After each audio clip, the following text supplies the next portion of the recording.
You're watching news at Prime. Let's bring you this conversation now. The Gauteng State of Ethics report has revealed that over 150 officials are doing business with the provincial government. The independent report handed over to the Premier, Panyaza Lesufi, this week shows that the Education Department is the leading culprit. Let's speak now to ActionSA Gauteng Legislature member, John Moodey, who talks to us from Johannesburg this evening. Mr. Moodey, good evening to you, and thank you very much for your time. Your statement makes it clear that you are neither shocked or surprised by these governance failures in Gauteng.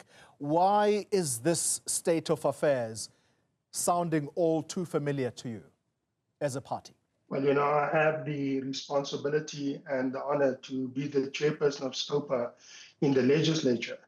And when I looked at the audit reports together with my committee, it became very apparent when you're at the coalface of what's happening with the public purse, that when you look at unauthorized, wasteful and irregular expenditure, it adds up into the tens of billions of rand each year. And yet we pat ourselves on the back and we quite frankly sing hallelujah because of the fact that the legislatures, departments and entities are able to get clean audits. When in fact that is where the rot actually is, under the guise of this unauthorized, wasteful and irregular expenditure. That is where the graph continues unabated. And it is unless you do these deep dives as the Premier has done, where you go and do lifestyle audits, that you will actually be able to actually see the extent of the rot and the corruption that is taking place in government. That beside the point that we are ticking boxes in being able to get, for these departments to be able to get their clean audits. These are officials who are entrusted with public funds. That's part of what your statement says. And I'm going there deliberately because the revelation that 37% of these officials, and they make up what is called the accounting officers. These would be people at the top chain of the government administrators. They have failed. They've failed a lifestyle audit. Now, how many departments do we have in Gauteng? I'm trying to get viewers to understand the figure 37%. So out of how many departments is this 37% translating to? Well, in the legislature, you have departments and you have entities and you have to look at them collectively. That's just in the legislature. And you're looking at over 26 of those in the legislature. And then, of course, you have all your municipalities as well. And that is where the rot is as well, because of the fact that, you know, you and I only experience bad governance when it comes to the face-to-face issues that we face on a daily basis, such as our electricity that gets cut, the potholes in our streets, because that is the coalface, quite frankly, of service delivery.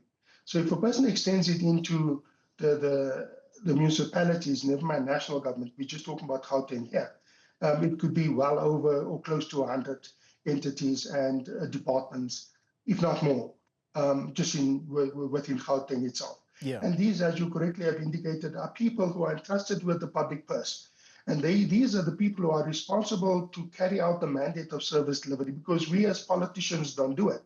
But the MECs and your political executive has to take account as well. They have to take responsibility for it, because it is their responsibility to ensure that the political mandate is carried out. And not just in looking at rands and cents, in other words, in terms of spend, but actually going and doing the necessary oversight to ensure that what is indicated on the books as being spent on a particular project, that project is in fact at the stage where it is reported to have been. And unfortunately also what the person has, and we face, is that the audit gets done by the Auditor General at the end of the financial year. And then the audit report comes through in the following financial year. You then deal with those aspects and the resolutions, etc., which only gets implemented 2 years later. That's ex post facto. And therefore, as SCOPA, we have indicated to ourselves that we're going to take this fight to those officials, and we're going to hold the executive to account in that we are going to be holding those so-called internal audit and risk management units in all these entities and departments, because that is good accounting for them to have picked up all these issues even before the Auditor General does it. Yeah.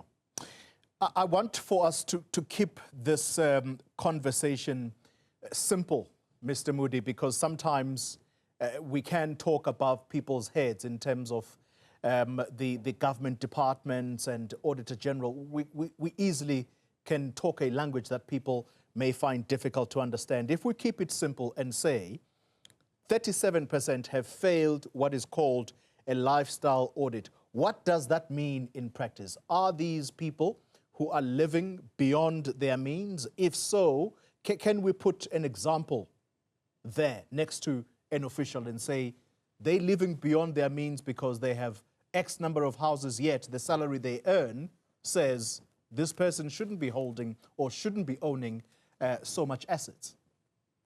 That is why the report reveals that it is a risk. You cannot live beyond your means. If you only have an income of 10 Rand, how can you be living a lavish life of an income of a person who earns 100 Rand? It then speaks to, the only conclusion that we can come to is that there's corruption involved. And when it indicates that so many of them are doing business with the government, that means that they are both referee as well as player in that field, because they are awarding contracts and tenders to their friends because they can't award it to themselves. And likewise, their friends would then be doing it to them. So this is a whole cabal. And quite frankly, we're talking about the fact that we in a state, quite frankly, as South Africans right now, where we are run by organized crime.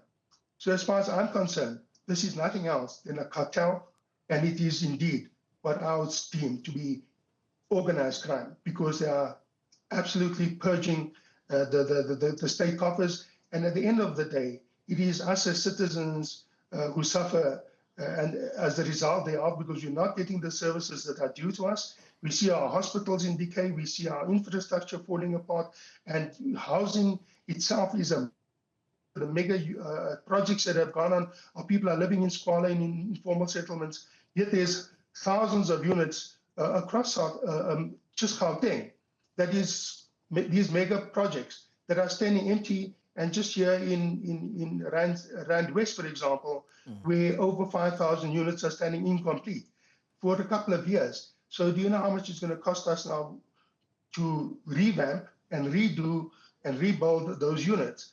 And yet we have thousands of families living in squalor, and here's winter upon us.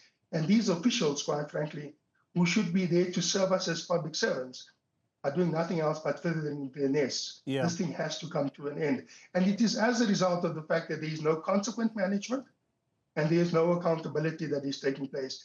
And this all leads to the one factor that we have always been harping upon, and that is the absolute result of cadre deployment, because you are accountable to political heads who within the political organization is a junior to the official that has been appointed as the accounting officer.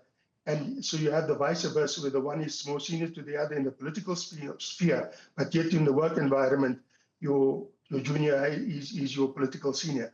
So that can never, ever work. Hence, you have this situation where there is a lack of accountability and a lack of ethical leadership.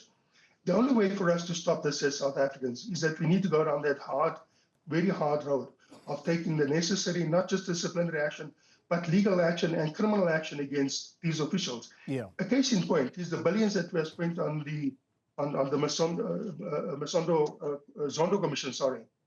And yet nobody has been brought to book. And there's evidence galore. It is there for a blind person to see, and I'm not dissing anyone. But nobody has, at this stage, there is no political will to take the necessary action against these people who, quite frankly, are stealing us as a country into poverty. Let's conclude the conversation and talk about consequence management. And again, I want to make reference to the report because it says the Gauteng Provincial Education Department is the leading offender in either awarding contracts or entering into unethical agreements with government employees. We all know who runs that department in the Gauteng Education Department, and that is MEC Matume Chilwane. So, if visible consequence management is to be seen to be done, what should Gauteng Premier Panyaza Lesufi be doing? And in return, how are members of the public supposed to track what he is doing in terms of that consequence management? I'm going to respond firstly to your last statement.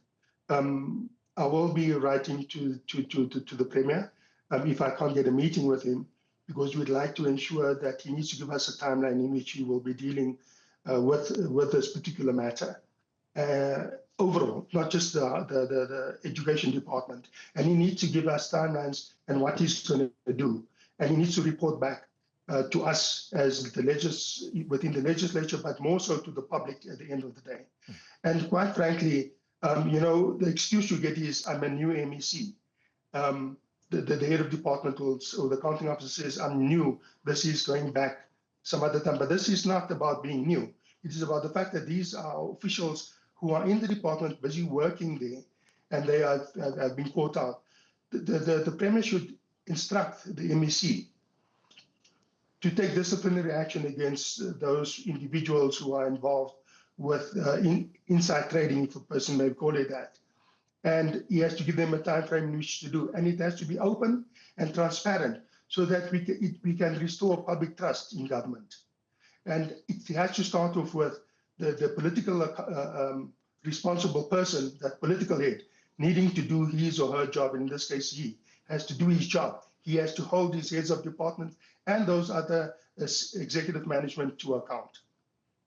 John Moodey, thank you very much. Together with that, it needs to be the fact that there needs to be consequence management. Criminal cases should be opened against these individuals so that the asset forfeiture unit should also get in there. And when you're unable to explain where the money comes from, they need to seize those assets until such time that these individuals are able to prove where that money comes from. John Moodey, thank you very much indeed for your time tonight. ActionSA Gauteng Legislature member.